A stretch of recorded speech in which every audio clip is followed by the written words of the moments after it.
میرا نام عروج ہے۔ میرا تعلق بہاولپور کے قریب ایک گاؤں سے تھا جہاں میں اپنی اماں ابا کے ساتھ رہتی تھی۔ میں ایک ہی بہن تھی اور میرا ایک ہی بھائی تھا۔ بھائی مجھ سے چھوٹا تھا اور میری اماں کا سب سے زیادہ لاڈلا بھی تھا۔ میری امی مجھ سے زیادہ محبت میرے بھائی سے کرتی تھی اور اس بات کا مجھے اچھی طرح سے علم تھا، لیکن میرے ابا نے کبھی بھی مجھ میں اور میرے بھائی میں فرق نہیں کیا تھا۔ وہ گھر میں جو بھی چیز لاتے تھے میرے اور میرے بھائی ہم دونوں کے لیے لے کر آتے، لیکن میری امی ہمیشہ اس بات میں فرق کرتی تھی۔ وہ ہمیشہ میرے بھائی کو زیادہ اہمیت دیتی تھی، یہاں تک کہ گھر میں کوئی بھی اچھی چیز ہوتی تو میرے بھائی کو سب سے زیادہ دی جاتی تھی۔ اور کبھی کبھار ایسا ہوتا تھا کہ ہمارے پاس پیسے نہ ہوتے کیونکہ میرے ابا مزدوری کرتے تھے۔ کبھی ان کی مزدوری نہ لگتی تو ایسے میں عید وغیرہ کے موقع پر بھی اگر پیسے نہ ہوتے تو میری اماں ہر عید کے موقع پر میرے بھائی کو تو ہر خواہش پوری کرتی تھی، جبکہ مجھے وہ ہر بات پر صبر کرنے کا کہتی اور یہی کہتی تھی کہ میرا بھائی چھوٹا ہے، ایسے میں اس کی چیزوں پر، اس کے کھانے پینے پر نظر نہ رکھا کروں۔ ایسا نہیں تھا کہ مجھے اپنے بھائی سے محبت نہیں تھی اور میں نہیں چاہتی تھی کہ وہ اچھی زندگی گزارے، لیکن اماں کا اس طرح کا رویہ مجھے بالکل بھی اچھا نہیں لگتا تھا۔ ابا تو اماں کو سمجھانے کی بہت کوشش کرتے تھے، مگر اماں کا کہنا ہوتا تھا کہ آج اگر وہ اپنی بیٹے کو اچھا کھلائیں پلائیں گی تو کل کو بڑا ہو کر وہ ان لوگوں کے بڑھاپے کا سہارا بنے گا، جبکہ میرے بارے میں ان کا یہی کہنا ہوتا تھا کہ کل کو میری شادی کرنی ہوگی تو مجھے رخصت کرنے کے لیے بھی تو پیسوں کی ضرورت ہوگی، مجھے جہیز دے کے رخصت کریں گی۔ ایسے میں اگر وہ میرے اوپر پیسے زیادہ خرچ نہیں کرتی تو اس میں حرج ہی کیا تھا، بعد میں بھی تو اتنا کچھ دے کر ہی مجھے رخصت کریں گی۔ ایک طرح سے ان کی بات ٹھیک بھی تھی، لیکن میں نے کبھی بھی اماں سے کبھی کسی چیز کے لیے فرمائش نہیں کی تھی۔ وہ اپنی خوشی سے اور اپنی مرضی سے میرے لیے جو بھی خرید کر لے آتی میں رکھ لیتی تھی، اور نہ ہی میں نے کبھی اپنے بھائی کی چیزوں پر نظر رکھی تھی۔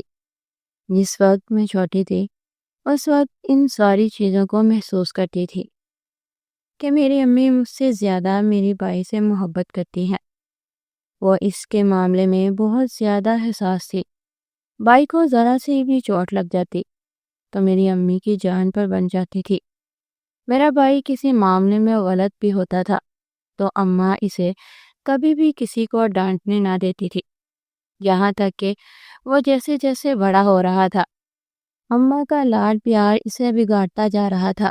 وہ بدتمیزی بھی کرتا تھا تو اماں اسے کچھ نہ کہنے دیتی۔ میں اگر کبھی اس پر غصہ کرتی یا غصے سے کچھ کہہ دیتی تو اماں بجائے میرے بھائی کو سمجھانے کے مجھ پر غصہ کرتی، اور اب تو میں نے اسے کچھ بھی کہنا مکمل طور پر چھوڑ دیا تھا۔ وہ کچھ بھی کرتا تھا میں اس کے معاملات میں مداخلت نہیں کرتی تھی، لیکن کہیں نہ کہیں مجھے اس بات سے ڈر لگتا تھا کہ جس طرح سے میری اماں اس کی ہر غلط بات پر اسے بچا لیتی ہیں اور اسے کچھ نہیں کہتی، کہیں ایسا نہ ہو کہ کل کو وہ کسی بہت بڑے مسئلے میں پھنس جائے یا پھر وہ کچھ ایسا کر جائے کہ جو ٹھیک نہ ہو۔ میری اماں کی بے جا ہمدردی اور بے پناہ محبت اسے بگاڑ رہی تھی، مگر اماں تو یہ بات نہ سننے کے لیے تیار تھی اور نہ ہی ماننے کے لیے تیار تھی۔ انہیں تو بس اپنے لاڈلے بیٹے کی ہر خواہش کو پورا کرنا تھا، یہ سوچتے ہوئے کہ جب وہ بڑا ہوگا تو وہ ان کی خواہشات کا احترام کرے گا اور ان کا خیال رکھے گا۔ اسی لیے وہ نہ تو اسے کسی بات پر ڈانٹتی تھی اور نہ ہی کوئی کام کرنے سے روکتی، یہاں تک کہ میں اس سے بڑی تھی وہ مجھ سے بھی بدتمیزی سے پیش آتا تھا۔ کبھی میں اس کا کوئی کام نہ کرتی یا اس کا کوئی کام رہ جاتا تو اس طرح سے بات کرتا تھا جیسے میں اس سے بڑی نہیں بلکہ اس سے 3-4 سال چھوٹی ہوں۔ اور اماں نے بھی تو مجھے ہی سختی سے کہا تھا کہ میں گھر کے سارے کام کاج ایک طرف کر دیا کروں، لیکن بھائی کے سارے کام میں وقت پر کیا کروں۔ خیر جو بھی تھا یہ سب تو چلتا ہی رہنا تھا، اور ہم لوگوں نے ان دونوں کو ان کے حال پر چھوڑ دیا۔ ابا نے تو کچھ بھی کہنا چھوڑ دیا تھا۔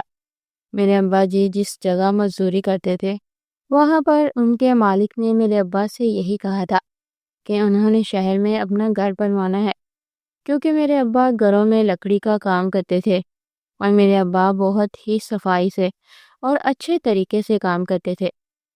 ان لوگوں کو میرے ابا کا کام بہت پسند تھا، اسی لیے مالک کا کہنا تھا کہ انہوں نے شہر میں اپنا گھر بنوانا ہے اور وہ میرے ابا سے اپنے گھر کے بارے میں کام کروانا چاہتے تھے۔ ابا کا کہنا تھا کہ وہ اپنے گھر والوں کو چھوڑ کر شہر جا کر نہیں رہ سکتے۔ یہاں پر تو ابا صبح کو گھر سے نکلتے تھے اور شام کو گھر واپس آ جاتے تھے۔ ایسے میں انہیں کسی چیز کی فکر نہیں تھی اور نہ ہی ہمیں پریشانی تھی۔ ابا شام کو ہمارے ساتھ گھر موجود ہوتے تھے، لیکن وہاں اگر ابا کام کرنا شروع کر دیتے تو روز ان کے لیے آنا جانا ممکن نہیں تھا۔ ایسے میں شہر میں کام کرنے کے لیے انہیں وہیں پر رہنا پڑتا اور ہم لوگوں کو اکیلا چھوڑ کر وہاں رہنے کے حق میں بالکل بھی نہیں تھے۔ جب مالک کا کہنا تھا کہ وہ میرے ابا کو اور ہم لوگوں کو وہاں پر رہنے کے لیے گھر دے دے گا، لیکن کام وہ میرے ابا سے ہی کروائے گا۔ ابا نے گھر آ کر اماں سے اس بارے میں بات کی تھی تو اماں تو فوراً مان گئی۔ ان کا کہنا تھا کہ یہ تو ہمارے لیے خوش قسمتی سے کم نہیں تھا کہ وہ لوگ ہمیں وہاں رہنے کے لیے گھر دیتے، اور کچھ میری اماں نے اس لیے بھی ہاں کی تھی کیونکہ میرا بھائی شہر میں جا کر رہنا چاہتا تھا۔ اسے شہر کی زندگی جینے کا بے حد شوق تھا۔ اس کی خواہش کو پورا کرتے ہوئے اماں مان گئی تھی اور انہوں نے ابا سے یہی کہا تھا کہ وہ فوراً سے پہلے اس آدمی کی بات کو مان لے اور ہم لوگوں کو اپنے ساتھ شہر لے جائیں۔ جیسے ہی گھر میں یہ بات میرے بھائی کو معلوم ہوئی تھی تو اس کی خوشی کا کوئی ٹھکانہ نہیں تھا۔ اس کا بس نہیں چلتا تھا کہ وہ آج ہی وہاں جا کر رہنا شروع کر دے۔ وہ روز اماں سے پوچھتا تھا کہ ہم لوگوں کے جانے میں کتنے دن باقی رہ گئے ہیں۔ اس نے یہاں پر اپنی سبھی دوستوں کو یہ بتا دیا تھا کہ ہم لوگ تو گاؤں چھوڑ کر شہر جانے لگے ہیں اور اب ہم لوگ وہاں جا کر ایک اچھی زندگی گزاریں گے، لیکن میں اپنا گاؤں چھوڑ کر جانے کے حق میں بالکل بھی نہیں تھی۔ میری چند ایک سہیلیاں تھیں اور وہ بھی اسی گاؤں میں رہ جاتی۔ ایسے میں شہر جا کر کیا کرتی؟ وہاں تو میں کسی کو جانتی بھی نہیں تھی اور وہ زندگی بھی ہمارے لیے بالکل نہیں تھی۔ لیکن اماں نے فیصلہ کر دیا تھا تو اب کسی کی کوئی مرضی نہیں چلنی تھی۔ ابا نے اگلے ہی دن اپنے مالک سے بات کی تھی اور اس کے ساتھ ہر بات طے کر لی تھی۔ اس نے ہم لوگوں کو رہنے کے لیے چھوٹا سا گھر دے دیا تھا اور اگلے ہی ہفتے ہم لوگوں کو شہر کے لیے روانہ ہونا تھا۔ ہم لوگوں نے اپنے گاؤں والا ضرورت کا سارا سامان سمیٹنا شروع کر دیا تھا۔ ابا کا کہنا تھا کہ جو ضرورت کا سامان ہے وہ ہم لوگ ساتھ لے جائیں گے، جبکہ دوسرا سامان یہیں پر گھر میں رکھ کر تالا لگا کر چلے جائیں گے اور جب کام ختم ہو جائے گا تو واپس آ جائیں گے۔ ہم لوگوں نے اپنا ضرورت کا سامان سمیٹنا شروع کر دیا تھا اور تقریباً ایک ہفتے کے بعد ہم لوگ اپنے گھر کو تالا لگا کر شہر کے لیے روانہ ہو گئے تھے۔ جانے سے پہلے میں اپنی ساری سہیلیوں سے ایک مرتبہ مل آئی تھی۔ مجھے نہیں معلوم تھا کہ اب ہم لوگ واپس کب آئیں گے، جبکہ وہ ساری بار بار مجھ سے یہی پوچھ رہی تھی کہ ہم لوگ واپس آئیں گے بھی یا ہم لوگ وہیں پر رہنا شروع کر دیں گے۔ ابا نے تو یہی کہا تھا کہ کام ختم ہونے کے بعد ہم واپس آ جائیں گے اور میں اسی بات کو لے کر خوش تھی۔ پھر تھوڑے عرصے کی بات تھی، اس کے بعد تو ہم لوگوں نے یہیں پر واپس آ جانا تھا۔ تھوڑا وقت تو میں وہاں پر گزار ہی سکتی تھی۔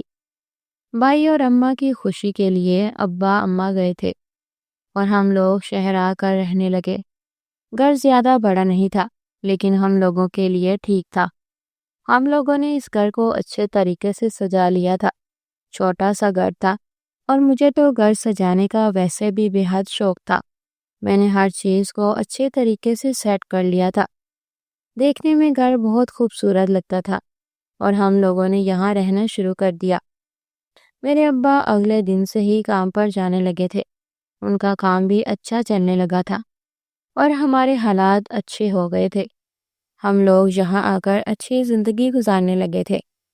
میں نے اماں سے یہی کہا تھا کہ وہ بھائی کو کسی اچھے اسکول میں داخل کروا دے تاکہ وہ یہاں پر رہتے ہوئے کچھ تعلیم حاصل کر سکے۔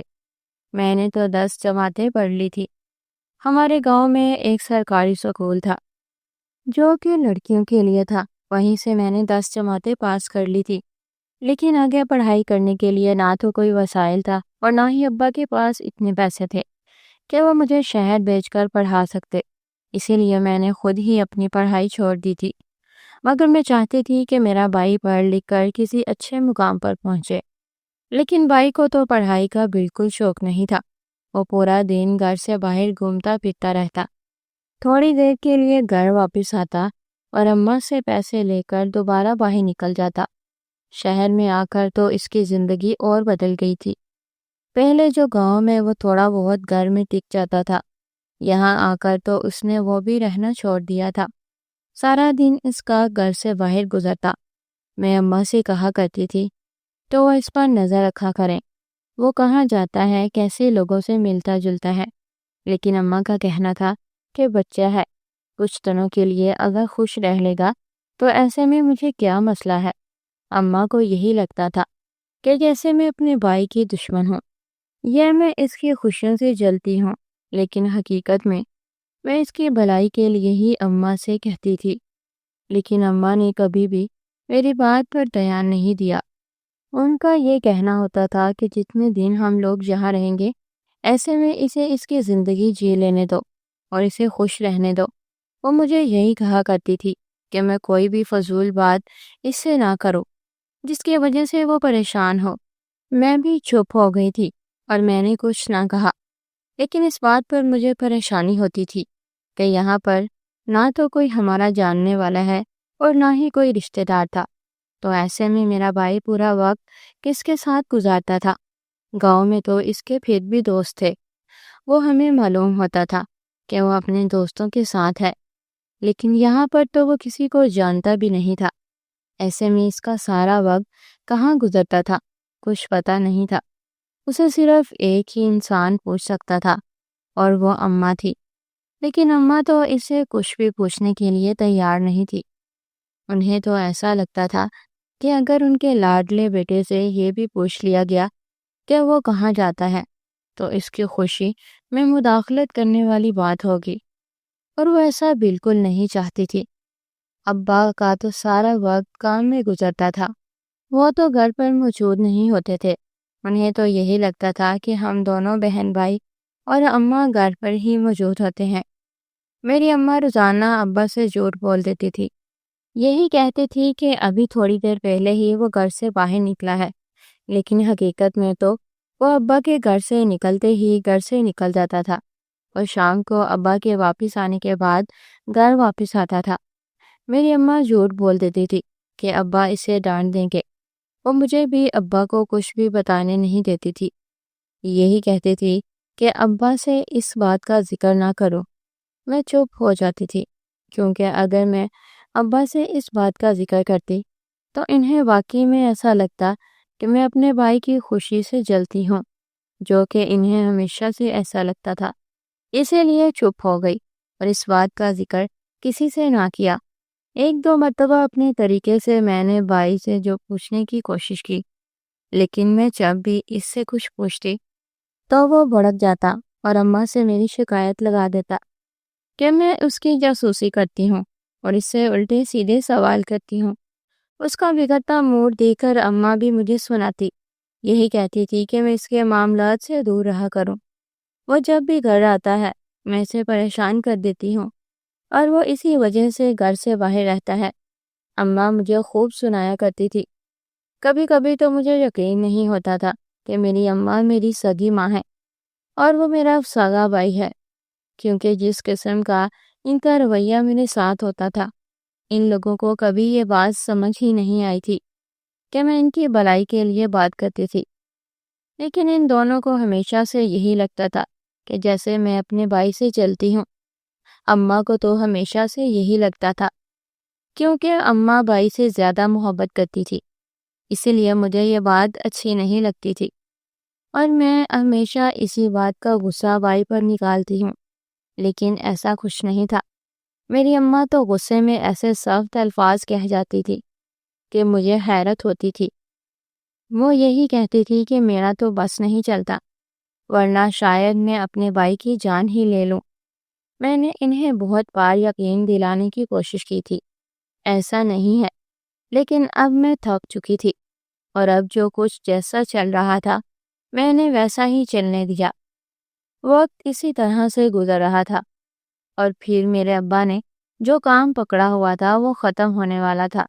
ابا نے کہا تھا کہ اب جیسے ہی کام ختم ہوگا تو ہم لوگ واپس چلے جائیں گے، لیکن میری اماں اور بھائی وہ واپس جانے کے لیے تیار نہیں تھے۔ میری اماں تو شاید مان بھی جاتی، لیکن بھائی نے صاف انکار کر دیا۔ وہ پھر جب بھائی نے انکار کر دیا تھا تو پھر اماں کیسے جا سکتی تھی؟ اماں نے کہہ دیا تھا کہ وہ لوگ یہیں رہیں گے اور میرے ابا یہیں پر کوئی اور کام تلاش کر لیں۔ میرے ابا کو ایک اور کام مل گیا تھا۔ ابا بھی اس بات کو لے کر خوش تھے، اور انہوں نے ہمیں واپس گاؤں جانے پر مجبور نہ کیا، لیکن کیونکہ پیسوں کی تھوڑی سی تنگی تھی تو میری اماں نے ابا سے یہی کہا کہ ہم لوگ اپنا گاؤں والا گھر بیچ دیتے ہیں۔ ویسے بھی اب ہم لوگ وہاں واپس کبھی نہیں جائیں گے۔ میرے ابا وہ گھر کبھی بھی بیچنا نہیں چاہتے تھے، کیونکہ وہ گھر انہیں اپنے ابا سے ملا تھا، ان کے باپ کا گھر تھا، اور وہاں پر ان کی بہت ساری بچپن کی اور جوانی کی یادیں موجود تھیں، اور ویسے بھی وہ گھر ہمارا واحد ٹھکانہ تھا۔ اگر اچانک سے ہمیں یہ گھر چھوڑنا پڑتا تو ہم کہاں جاتے؟ اگر ہمارا گھر موجود ہوتا تو ہم وہاں جا کر بیٹھ جاتے، لیکن امی نے تو ضد باندھ لی تھی کہ وہ اس گھر کو بیچ کر ہی دم لیں گی، اور پھر وہ اپنی ضد پوری کرنے میں کامیاب ہو گئی تھی، کیونکہ میرے ابا کے پاس اس وقت پیسے ہی نہیں تھے۔ لیکن میری اماں نے یہ رٹ لگائی ہوئی تھی کہ وہ میرے بھائی کو موٹر سائیکل دلوائیں۔ اس کی خواہش کو پورا کرنے کے لیے میری اماں نے ہمارا گاؤں والا گھر بکوا دیا تھا، اور اب ہم لوگ چاہ کر بھی اپنے گاؤں واپس نہیں جا سکتے تھے۔ جیسے بھی حالات ہوتے، مجبوری ہوتی یا بیماری ہوتی، ہمیں اسی گھر میں گزارا کرنا تھا۔ میرے ابا کو ایک اور اچھی جگہ کام مل گیا تھا، تو گھر کے حالات بہتر ہو گئے تھے۔ ابا کو اب کسی بات کی زیادہ فکر نہیں تھی کہ ان کا کام چل رہا تھا اور گزارا ہو رہا تھا، لیکن مجھے اس بات کی فکر ہوتی تھی کہ اگر کبھی ابا کے پاس کام نہ ہوا تو ہمارا کیا بنے گا۔ لیکن میرے علاوہ شاید یہ بات گھر میں کوئی اور نہیں سوچتا تھا۔ ابا سوچتے تھے، لیکن وہ ظاہر نہیں کرتے تھے۔ ان کی تو ہمیشہ سے یہی عادت تھی کہ اپنی پریشانیوں کو اپنے تک ہی رکھتے تھے۔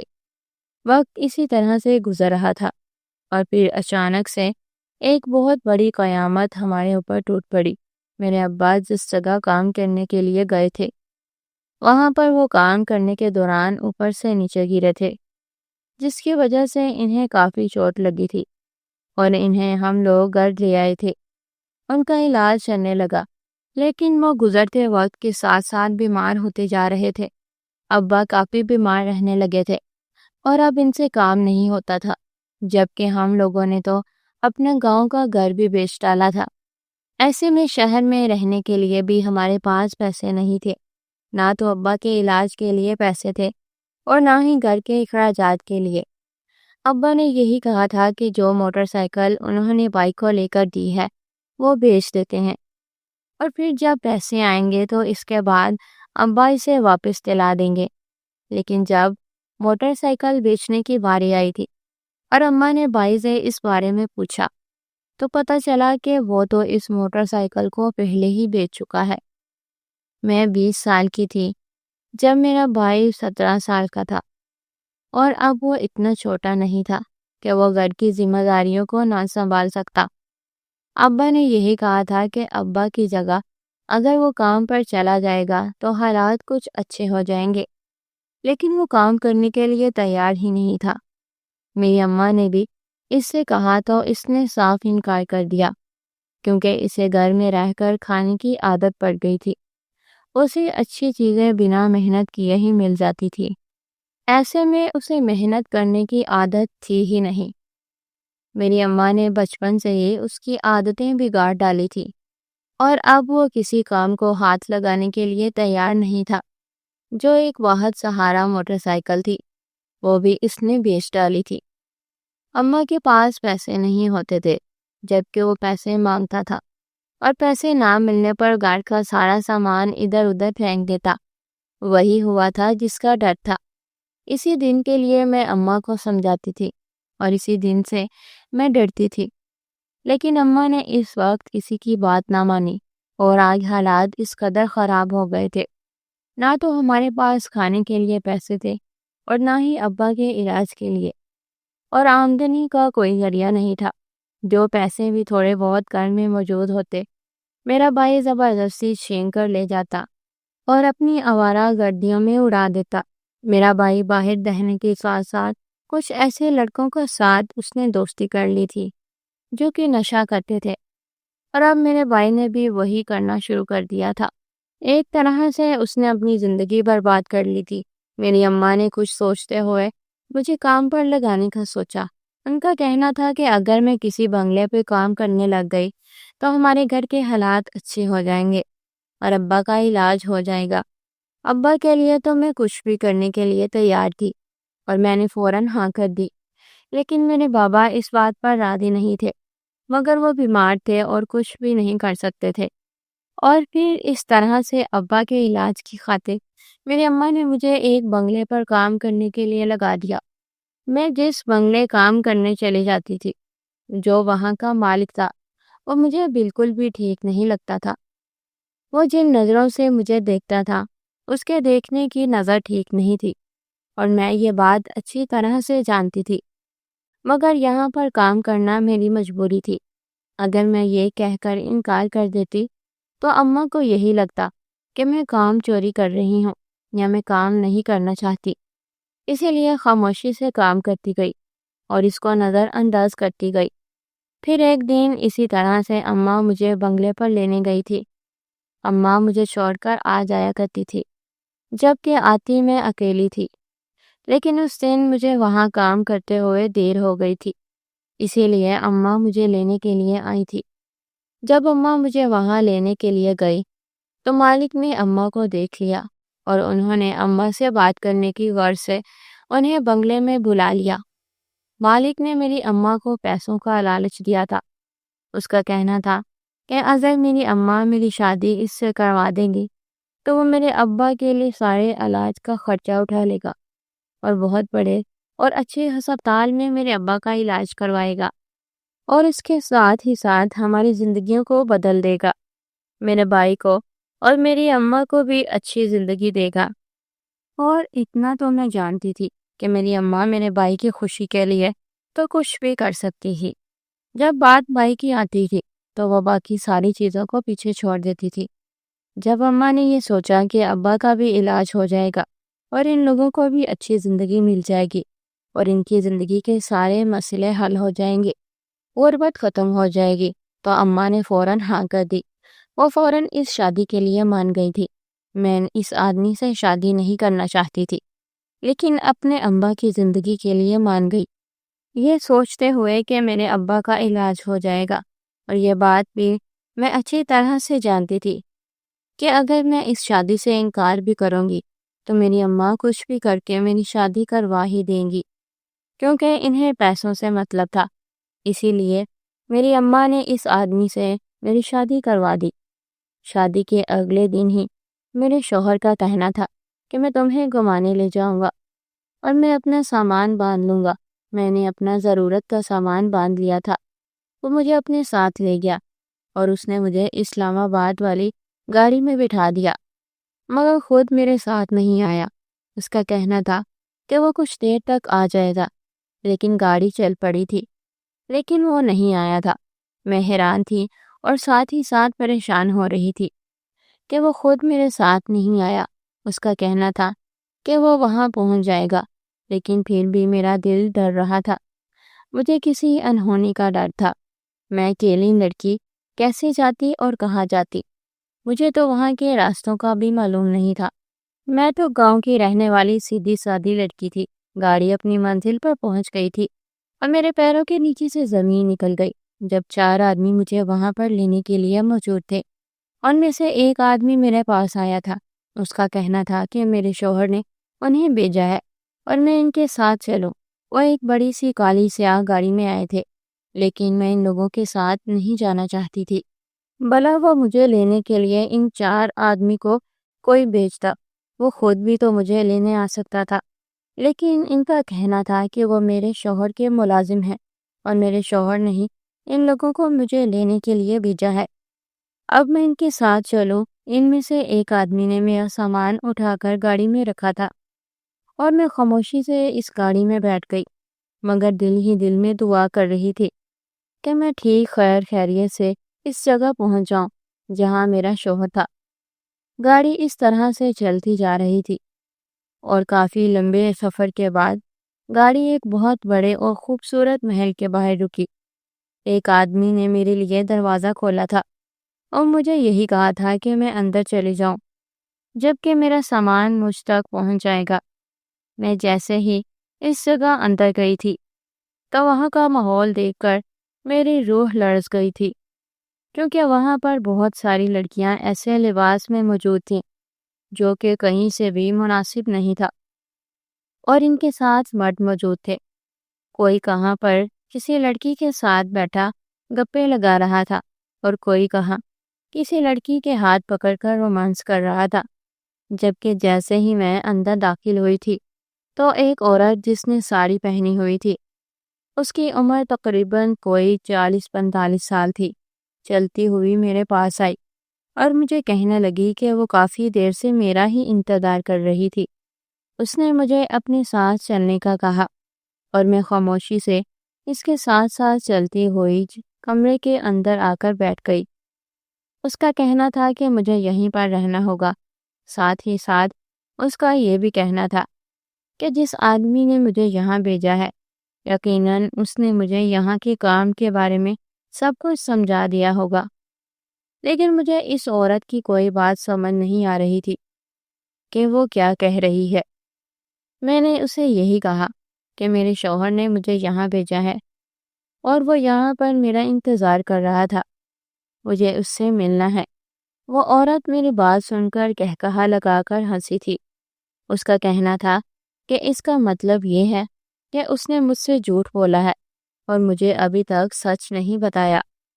مجھے اس کی باتوں سے حیرت ہو رہی تھی اور پریشانی بھی، جب اس عورت کا کہنا تھا کہ میرا شوہر اب یہاں پر کبھی نہیں آئے گا، اس نے میرے ساتھ دھوکہ کیا ہے اور مجھ سے پہلے نہ جانے کتنی ہی لڑکیوں کو وہ اسی دھوکے سے یہاں بیچ چکا ہے۔ اس کا کہنا تھا کہ یہ ایک ایسا اڈا ہے جس پر لڑکیوں کو بیچا جاتا ہے اور جہاں پر آ کر مرد ان سے اپنا دل بہلاتے ہیں اور اس کے بدلے میں انہیں لاکھوں روپے دے کر جاتے ہیں۔ اس عورت کا کہنا تھا کہ میرا جو نقلی شوہر تھا اس نے مجھے یہاں بھیجنے کی ان سے بہت بڑی اور بھاری رقم لی ہے۔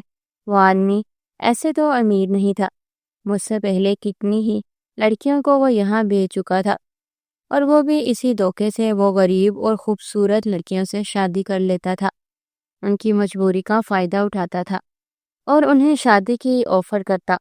جب وہ لڑکیاں مان جاتی تو ان سے شادی کر کے اگلے ہی دن انہیں یہاں بھیج دیتا تھا اور پھر وہ ساری زندگی یہیں پر گزارتی تھی۔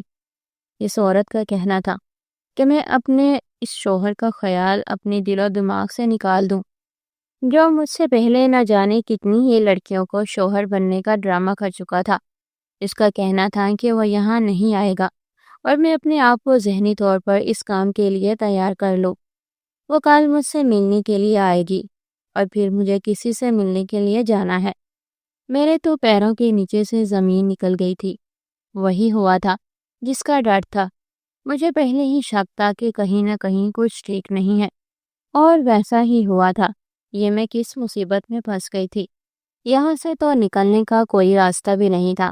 وہ دن تو ایسے ہی گزرا تھا جب اگلے دن وہی عورت دوبارہ میرے کمرے میں آئی تھی اور اس نے اپنے ساتھ آنے والی لڑکی کو مجھے تیار کرنے کا کہا۔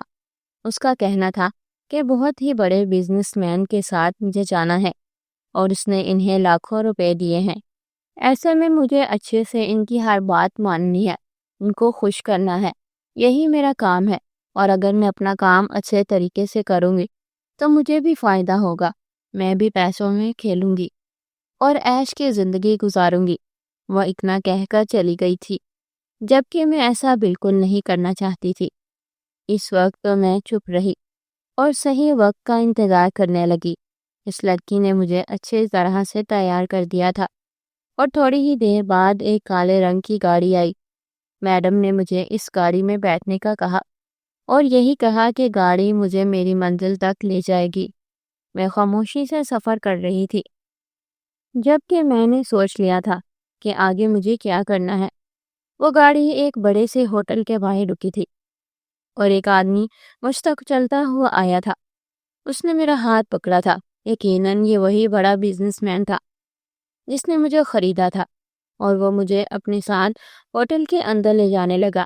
ایک کمرے کے باہر جا کر وہ کمرے کا دروازہ کھولنے لگا اور مجھے اپنے ساتھ اندر لے آیا۔ اس کے ارادوں کو میں اچھی طرح سے جانتی تھی، لیکن اس سے پہلے کہ وہ کوئی بھی غلط حرکت میرے ساتھ کرتا، میں نے قریب ہی پڑا ایک گلدان اٹھا کر اس کے سر میں مارا تھا اور وہاں سے بھاگ نکلی تھی۔ میں نے اسی وقت سوچ لیا تھا کہ مجھے کس طرح سے یہاں سے نکلنا ہے۔ اس بنگلے سے تو نکلنا میرے لیے مشکل تھا، کیونکہ وہاں جگہ جگہ پر گارڈ کھڑے تھے اور جگہ جگہ پر پہرے بٹھائے گئے تھے۔ میں نے یہی سوچا تھا کہ میں وہاں جا کر اس جگہ سے بھاگ جاؤں گی، اسی لیے میں نے اپنا کام کر دکھایا تھا۔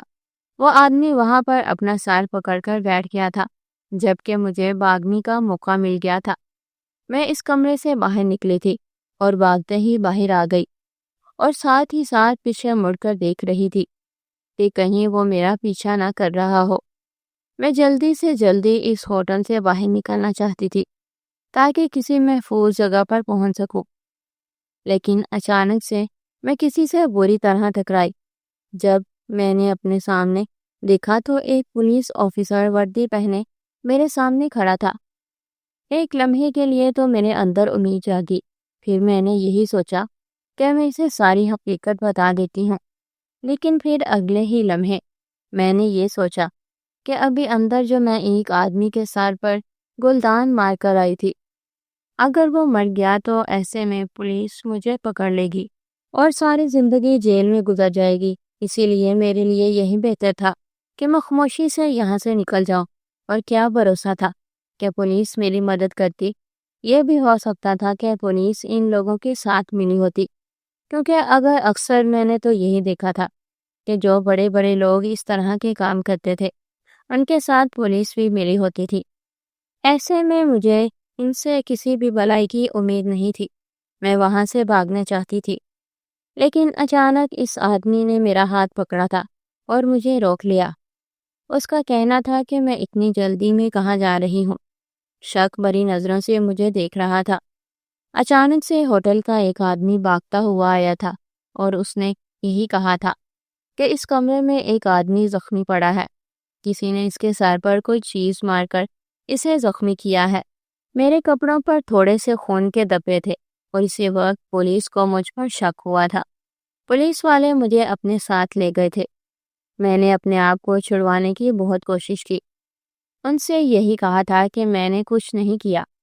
کچھ میری جلدی کو دیکھ کر انہیں مجھ پر شک ہوا تھا، اور کچھ اس آدمی نے آ کر سارا راز کھول دیا تھا۔ وہ لوگ مجھے اپنے ساتھ لے گئے۔ جب میں نے انہیں ساری حقیقت بتا دی کہ کیسے ان لوگوں نے مجھے دھوکے سے یہاں بھیجا تھا، اس آدمی کا کہنا تھا کہ اگر میری ساری باتیں سچ ہیں تو میں پولیس کو دیکھ کر وہاں سے بھاگ کیوں رہی تھی۔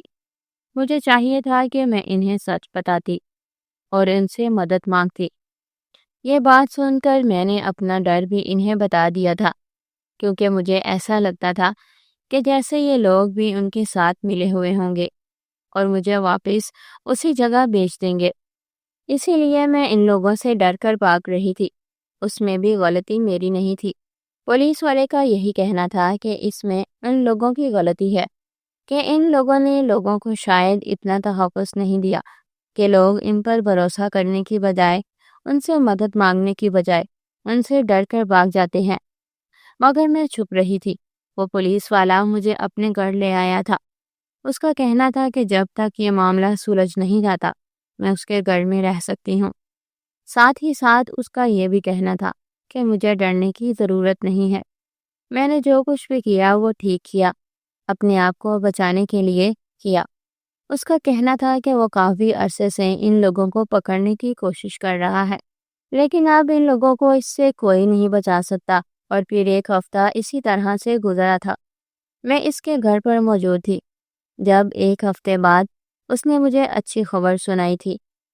اس کا کہنا تھا کہ اس نے ان سب لوگوں کو گرفتار کر لیا ہے جو اس قسم کا دھندا کرتے تھے، اور سبھی لوگ سلاخوں کے پیچھے تھے۔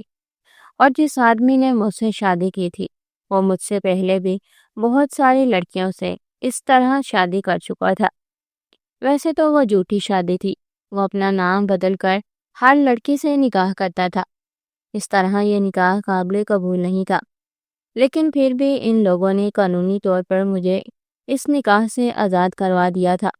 اس کا کہنا تھا کہ اب میں اپنی زندگی اپنی مرضی سے گزار سکتی ہوں اور میں اپنے گھر واپس جا سکتی ہوں۔ ساتھ ہی ساتھ اس کا یہ بھی کہنا تھا کہ اب دوبارہ کبھی بھی مجھے زندگی میں کوئی بھی مسئلہ ہو تو میں پولیس کی مدد لے سکتی ہوں، کیونکہ سبھی لوگ ایک جیسے نہیں ہوتے، کچھ لوگ مدد کرنے والے بھی ہوتے ہیں۔ اور اس بات کا اندازہ مجھے ہو گیا تھا۔ میں اپنی گھر واپس آ گئی تھی اور میں نے اماں ابا کو ساری حقیقت بتا دی۔ میری اماں نے مجھ سے معافی مانگی تھی۔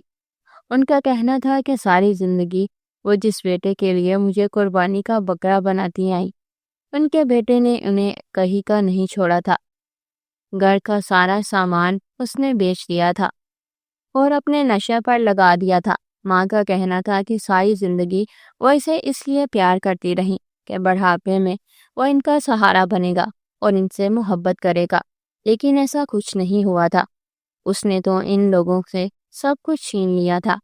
جو پیسے اس آدمی نے میری ماں کو شادی کے بدلے میں دیے تھے، وہ سارے پیسے لے کر میرا بھائی گھر سے بھاگ گیا تھا، اور تب سے اس کا کچھ پتہ نہیں ہے کہ وہ کہاں چلا گیا، جبکہ ابا کے علاج کے لیے بھی جو پیسے ملے تھے وہ بھی اپنے ساتھ لے گیا تھا۔